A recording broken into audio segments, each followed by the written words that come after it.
Good day learners! Kamusta kayo? It's me, Cherjon. Ang ating aralin ngayon ay tungkol sa Araling Panlipunan. Unang markahan, Aralin 1. Kaugnayan ng lokasyon sa paghubog ng kasaysayan. So, ito ang ating leksyon mga bata. Kaugnayan ng lokasyon sa paghubog ng kasaysayan. Kung handa na kayo mga bata sa pakikinig, so simulan na natin mga bata. Bago tayo magsisimula sa ating leksyon, ay meron muna kayong sasagutin sa subukin. Panuto. Sagutin ang mga tanong. Isulat ang letra ng sagot sa sagutang papel. Number 1. Anong rehiyon ng Asya kabilang ang bansang Pilipinas? Uulitin ko, anong rehiyon ng Asya kabilang ang bansang Pilipinas? A. Silangang Asya. B. Hilagang Asya. C. Kanlurang Asya. D. Timog Silangang Asya. Kung tapos na kayo mga bata, ipagpatuloy natin.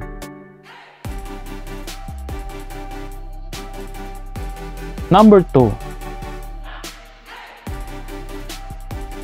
Alin sa mga sumusunod ang tiyak o absolute na lokasyon ng Pilipinas sa mapa?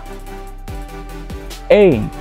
4 degree 23 minutes at 21 degree 25 minutes, hilagang latitude at 116 degree at 127 degree silangang longitude. B. 2 degree 43 minutes at 25 degree 31 minutes, hilagang latitude at 161 degree at 172 degree 12 minutes, silangang longitude. C. 1 degree 32 minutes at 15 degree 21 minutes, hilagang latitude at 131 degree at 151 degree 10 minutes, silangang longitude. D. 3 degree 23 minutes at 20 degree 29 minutes, hilagang latitude at 121 degree 14 minutes at 148 degree 25 minutes, silangang longitude. Okay, kung nakuha niyo mga bata, kung nakapili na kayo, okay, pagpatuloy natin. Number 3. Bakit tinawag na arkipelago ang bansang Pilipinas? Uulitin ko, bakit tinawag na arkipelago ang bansang Pilipinas? A. Ito ay nakaharap sa karagatang Pasipiko. B. Ito ay binubuo ng 3 malalaking pulo. C. Ito ay napapalibutan ng mga mayayamang bansa.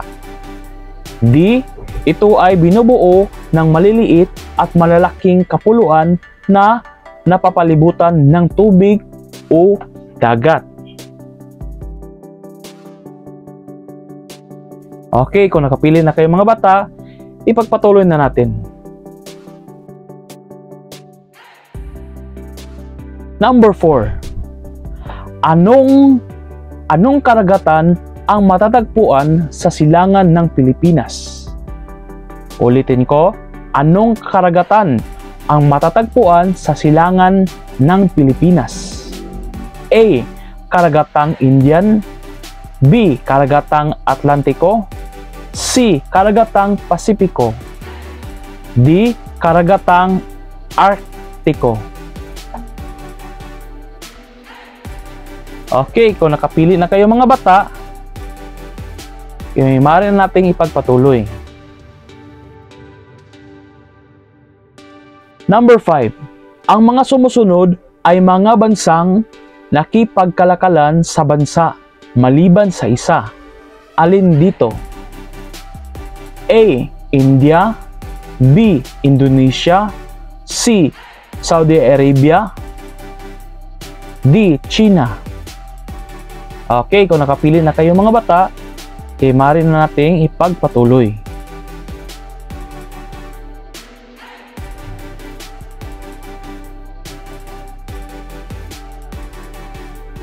Okay, number 6. Anong isla ang hinahanap ng mga Europeo na naging daan para matuklasan ang Pilipinas? Ulitin ko, anong isla ang hinahanap ng mga Europeo na naging daan para matuklasan ang Pilipinas? A. Kiribati, B. Micronesia, C. Moluccas, D. Palau. Okay.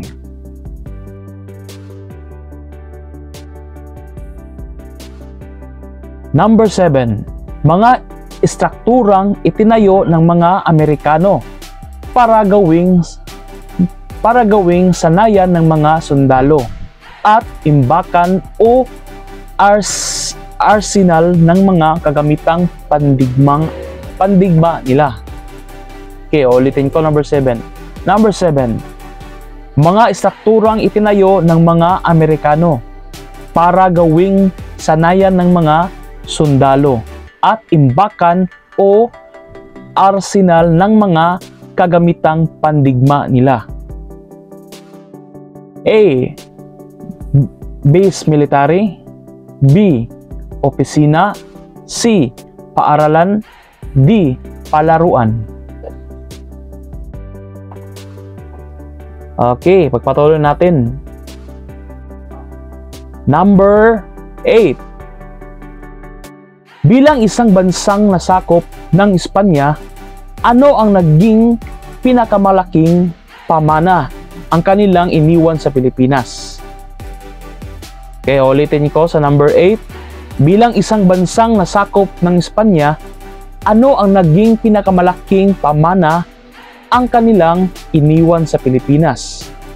A. Edukasyon, B. Ekonomiya, C. Relihiyon, D. Sandatahang lakas. Okay, kung nakapili na kayo, pagpatuloy na natin. Number 9. Ang mga sumusunod ay ang tuwirang epekto ng lokasyon ng ating bansa sa paghubog ng kasaysayan maliban sa isa. Ano ito? Ulitin ko sa number 9. Ang mga sumusunod ay ang tuwirang epekto ng lokasyon ng ating bansa sa paghubog ng kasaysayan maliban sa isa. Ano rito? A. Nagkaroon ng kalakalan sa mga karatig bansa. B. Napadali ang paglipat o migrasyon ng mga katutubo. C.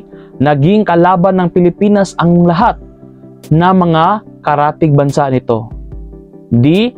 Nadiskubre ng mga mananakop ang estratehikong lugar ng Pilipinas.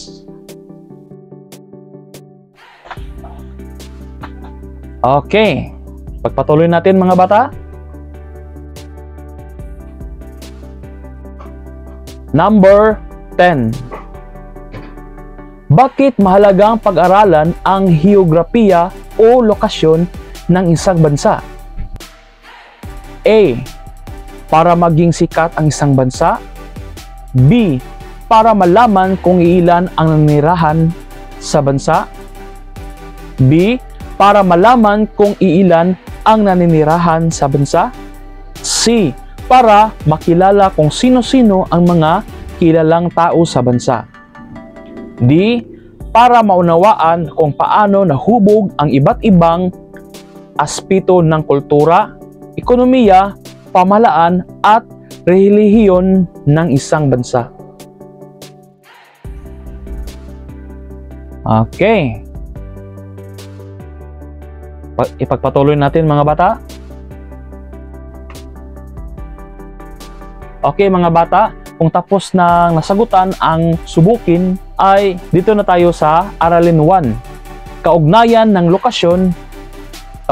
lokasyon sa paghubog ng kasaysayan. Okay, napakahalagang malaman natin ang lokasyon ng isang bansa o lugar para maunawaan kung paano nahubog ang nakaraan o kasaysayan at mas lalo pa nating mapahalagahan ang kasalukuyan. Okay, balikan. Okay, so meron kayong sasagutan dito mga bata. Dito sa balikan. Okay, panuto. Isulat ang T kung ang pahayag ay tama at M naman kung mali. Isulat ang sagot sa sagutang papel. Number 1. Ang Pilipinas ay isang bansa. So, ang inyong isasagot mga bata, ulitin ko, ang inyong isasagot ay T. T kung ang pahayag ay tama at M naman kung mali. Okay? So, sa number 1, ulitin ko. Number 1, ang Pilipinas ay isang bansa. Tama o mali? Okay, number 2. Hindi malaya ang Pilipinas kaya hindi ito isang bansa. Ulitin ko sa number 2. Hindi malaya ang Pilipinas kaya hindi ito isang bansa. Tama o mali? T or M? So, T or M lang ang inyong ilalagay na sagot mga bata. Number 3. Ang Asya ang pinakamalaking kalupaan o lupalop sa buong daigdig. Number 3. Ang Asya ang pinakamalaking kalupaan o lupalop sa buong daigdig. T or M? Number 4. Tao, teritoryo at pamahalaan lamang ang kailangan para maging isang ganap na bansa. T or M? Ulitin ko sa number 4. Tao, teritoryo at pamahalaan lamang ang kailangan para maging isang ganap na bansa. Number 5. Ang Pilipinas ay tinatawag na perlas ng silangan. Ang Pilipinas ay tinatawag na perlas ng silangan. T or M? Okay, pagpatuloy natin mga bata. Dito naman tayo sa tuklasin. Gawain A. Panuto. Gamit ang kumpas at mapa sa ibaba, hanapin at bilugan ang isla at mga dagat o karagatang matatagpuan sa iba't ibang direksyon ng Pilipinas. Isulat kung saang direksyon mula sa Pilipinas ito matatagpuan. Isulat ang sagot sa iyong kwaderno. Okay, ito yung mapa mga bata. So, merong kumpas dito mga bata. Oh. Ito yung kumpas. Kumpas. So, ito yung mapa. So, may mapa dito mga bata.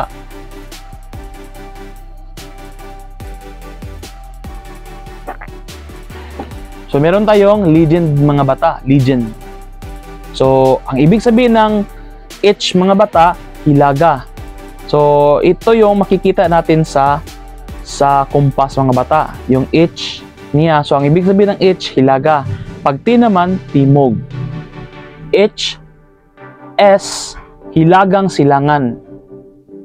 T, ki, ibig sabihin, timog kanluran. S, silangan. Ki, kanluran. TS, timog silangan. H, ki, hilagang kanluran. Okay? So, meron kayong sasagutan dito mga bata sa ibaba.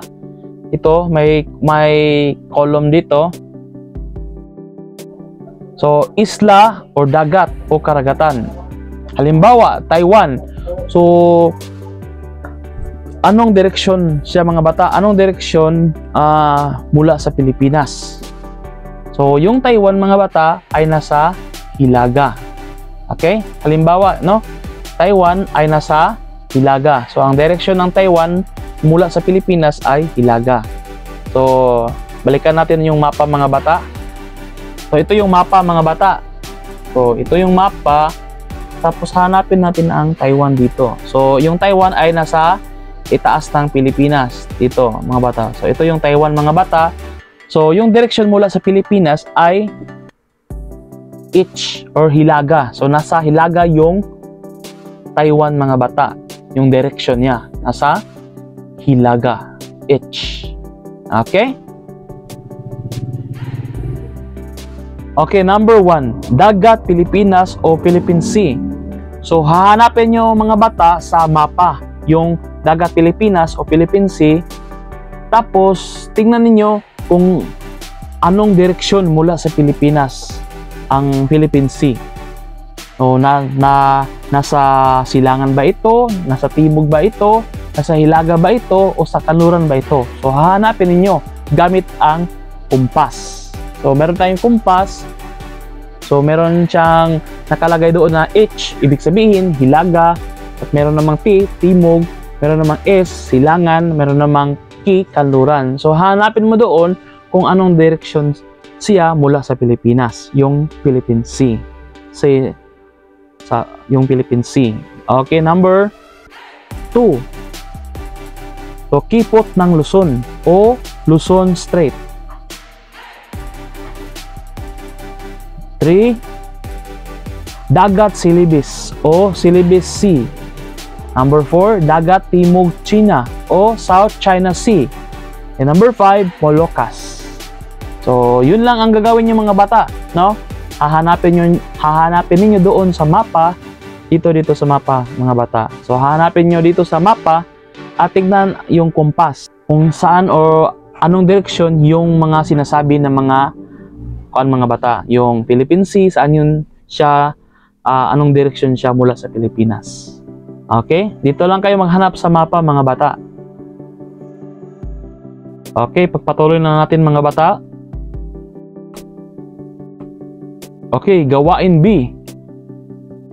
Panuto, isulat ang salitang tama kung ang bawat pahayag ay nagsasaad ng katotohanan at mali naman kung hindi nagsasaad ng katotohanan.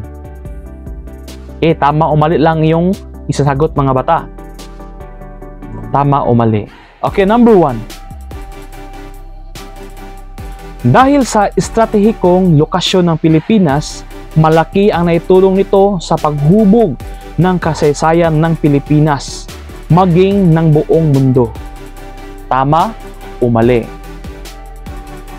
Okay, ulitin ko sa number 1. Dahil sa estratehikong lokasyon ng Pilipinas, malaki ang naitulong nito sa paghubog ng kasaysayan ng Pilipinas, maging ng buong mundo. Okay, pagpatuloy na natin mga bata sa number 2. Number 2. Naging madali ang migrasyon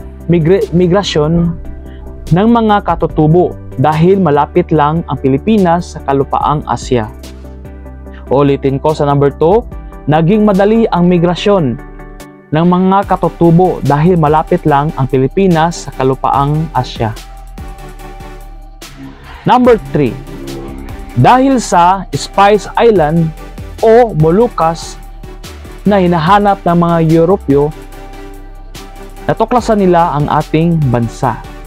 Number 3, dahil sa Spice Island o Moluccas na hinahanap ng mga Europeo, natuklasan nila ang ating bansa. Tama o mali? Number 4, natuklasan ng mga Amerikano ang magandang lokasyon ng bansa, kaya sinakop tayo at nagtayo ng mga base militar dito. Number 5, ginamit ng Hapones ang magandang lugar ng Pilipinas para paghandaan ang kanilang pagtatayo ng imperyo sa Asya, maging sa buong mundo. Number 5, uulitin ko, ginamit ng Hapones ang magandang lugar ng Pilipinas para paghandaan ang kanilang pagtatayo ng imperyo sa Asya, maging sa buong mundo. Okay, ngayon mga bata, nandito na tayo sa suriin. Okay. Suriin. Ang Pilipinas ay matatagpuan sa Timog Silangang Asya. Ito ay nasa pagitan ng mga latitude 4 degree 23 minutes at 21 degree 25 minutes sa hilaga at sa pagitan ng mga longitude 116 degree at 127 degree sa silangan. Tinatawag itong arkipelago dahil ito'y binubuo ng mga malalaki at maliliit na pulo at napapalibutan ng tubig o karagatan.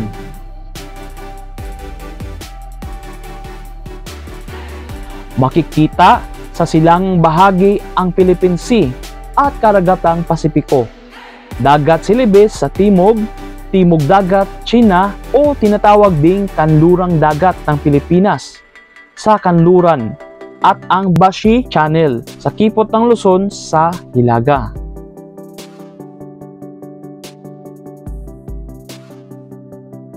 Tinatayang may mahigit sa 7,641 mga pulo ang Pilipinas at nahahati ito sa tatlong pangunahing mga pulo ng Luzon, Visayas at Mindanao.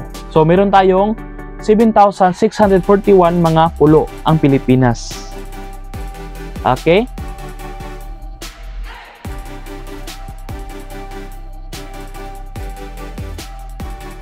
Napakahalaga ang lokasyon ng Pilipinas bilang isang bansa. Ang estratehikong lokasyon nito ay may malaking kinalaman sa paghubog ng kasaysayan. Malapit ang Pilipinas sa kalupaang Asya, kaya napadali ang migrasyon ng mga katutubong Negritos, Indones at Malay at iba pang pinaniniwalaang mga unang taong naninirahan sa bansa. Ang lokasyon ng Pilipinas ay naging bintahe sa mabilis na pagunlad ng kalakalan sa mga kalapit bansa nito gaya ng China, India, Japan at Saudi Arabia. Ang Pilipinas ang naging sentro ng pamamahagi ng iba't ibang produkto mula sa Timog Silangang Asya dahil daanan ito ng mga sasakyang pandagat buhat sa maraming panig ng mundo.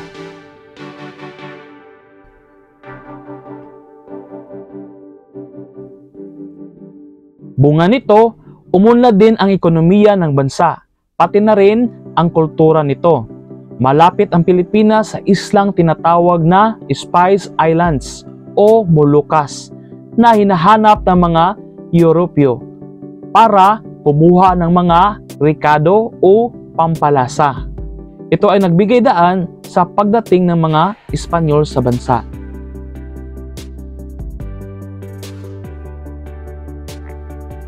Dahil dito, nagka-interes ang mga Europeo, lalo na ang Espanya sa pagsakop ng Pilipinas. At nabago ang ating paniniwala mula sa pagiging pagano, ay ipinakilala ang relihiyong Kristyanismo, partikular ang paniniwalang Katoliko. Hindi lang Espanya ang nakinabang sa magandang lokasyon ng ating bansa, maging ang bansang Amerika ay may malaki ring ambag sa paghubog ng ating kasaysayan dahil sa ating lokasyon sa mapa. Sinakop tayo ng mga Amerikano at nagtayo sila ng mga pangkaligtasang base militar laban sa pagsalakay ng mga bansa sa silangan.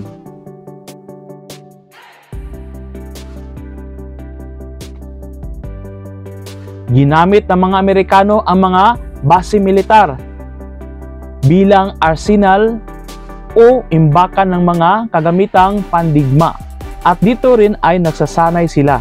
Ang Pilipinas ay naging tagatustos o ang supplier ng mga hilaw na material ng bansang Amerika kapalit ang proteksyon o pagiging aliado natin sa kanila.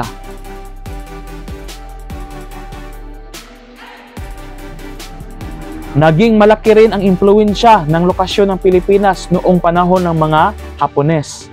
Dahil sa estratehikong lugar ng Pilipinas ay sinakop din nila tayo para mapadali ang kanilang pagtatag ng imperyo sa buong Asya o saan mang bahagi ng daigdig.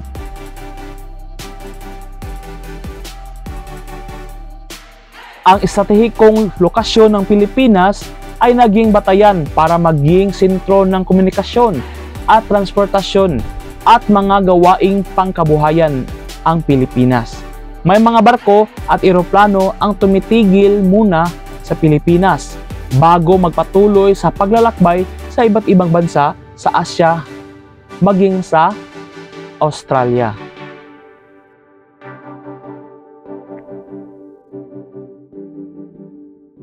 Sa aspektong kultural ay sinasabing ang Pilipinas ay sentro ng pinaghalong kultura ng mga bansang kanluran at silangan.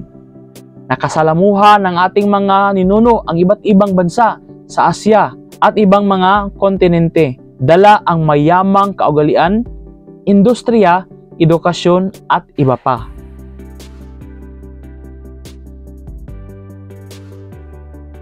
Malaki ang papel na ginampanan ng lokasyon ng Pilipinas sa paghubog ng ating kasaysayan at ang patuloy na pag-usbong ng lahing Pilipino.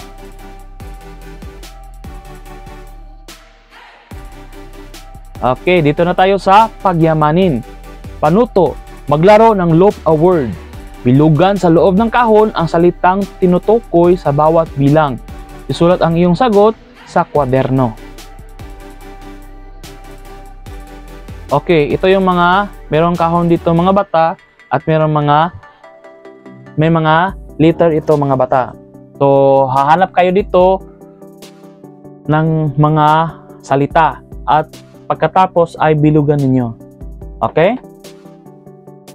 So, bilugan sa loob ng kahon ang salitang tinutukoy sa bawat bilang. Patuloy na natin. Number 1. Anyong lupa na binubuo ng mga malalaki at maliliit na pulo at napapalibutan ng tubig. Number 1, anyong lupa na binubuo ng mga malalaki at maliliit na pulo at napapalibutan ng tubig. Number 2, ang islang hinahanap ng mga Europeo na naging daan sa pagkakatuklas sa ating bansa. Number 3, tawag sa magandang lokasyon ng Pilipinas, kaya naging tagpuan ito ng kulturang kanluranin at silangan. Number 4, bansang nagtatag ng mga base militar sa Pilipinas. Number 5, ang bansa ang nagbalak magtayo ng imperyo sa Asya, kaya sinakop nito ang Pilipinas. Okay, dito tayo sa isa-isip. Panuto, punan ng salita ang bawat patlang para mabuo ang kaisipan ng araling ito. Piliin ang mga sagot sa loob ng kahon. Isulat sa iyong kwaderno ang mga sagot. So, mayroong mga sagot dito mga bata sa loob ng kahon. So, kagaya ng kultural, Hapon, Espanyol, estratehikong, kalakalan, imperyo, base militar, Amerika, Kristyanismo, Sentro, Spice Islands o Moluccas. So, ito yung mga sagot, mga bata na nasa kahon. So, pipili kayo ng mga sagot dito sa loob ng kahon. Okay, number 1. Ang blank lokasyon nito ay may malaking kinalaman sa paghubog ng kasaysayan. Malapit ang Pilipinas sa kalupaang Asya, kaya napadali ang migrasyon ng mga katutubong Negritos, Indones at Malay at iba pang pinaniniwala ang mga unang taong nanirahan sa bansa. Madaling na itatag ang blank. So sa number 2, madaling na itatag ang blank sa mga kalapit bansa tulad ng China, Indonesia, Hapones at Arabi. Malaki ang naging pakinabang sa pag-unlad ng ekonomiya at kultura ng mga Pilipino. Okay, so sa number 3, naging blank ito ng pamamahagi ng iba't ibang produkto mula sa Timog Silangang Asya at ng mundo. Dahil daanan ang Pilipinas ng mga sasakyang pandagat ng iba't ibang bansa. Malapit ang Pilipinas, islang tinatawag na blank. So sa number 4, blank, na hinahanap ng mga Europyo para kumuha ng mga rekado o pampalasa. Ito ay nagbigay daan sa pagdating ng mga blank. So sa number 5, sa bansa.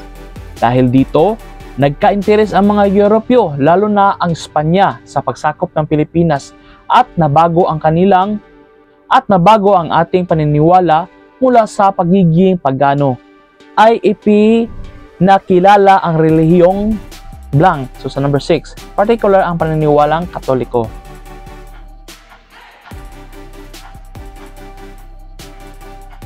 Hindi lang Espanya ang nakinabang sa magandang lokasyon ng ating bansa. Maging ang bansang Amerika ay may malaking ring ambag sa paghubog ng ating kasaysayan dahil sa ating lokasyon sa mapa.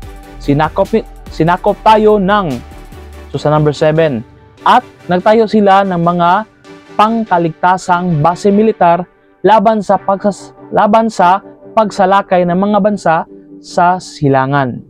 Ginamit ng mga Amerikano ang mga blank, so sa number 8, bilang arsenal o imbakan ng mga kagamitang pandigma. At dito rin ay nagsasanay sila. Ang Pilipinas ay naging taga-tostos o ang supplier ng mga hilaw na material ng bansang Amerika, kapalit ang proteksyon o pagiging alyado natin sa kanila.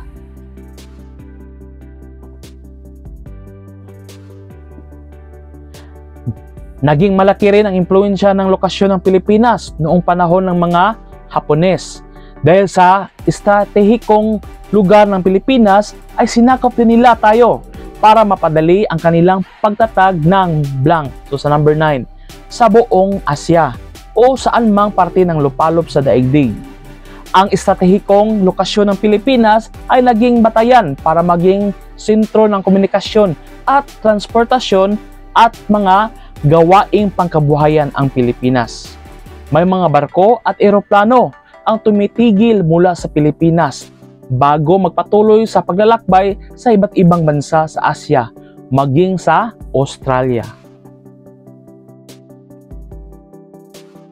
Sa aspektong blank, so sa number 10, ay sinasabing ang Pilipinas ay sentro ng pinaghalong kultura ng mga bansang kanluran at silangan. Nakasalamuha ng ating mga ninuno ang iba't ibang bansa sa Asya at ibang mga kontinente, dala ang mayamang kaugalian, industriya, edukasyon at iba pa. Malaki ang papel na ginampanan ng lokasyon ng Pilipinas. Okay, dito naman tayo sa isagawa. Okay? Panuto, isulat ang salitang tama kung ito ay napapaliwanag sa lokasyon ng Pilipinas sa paghubog ng kasaysayan. At mali kung hindi ito nagsasaad ng katotohanan. Isulat ang iyong sagot sa kwaderno. Number 1. Kabilang ang bansang Pilipinas sa rehiyon ng Silangang Asya. Tama o mali?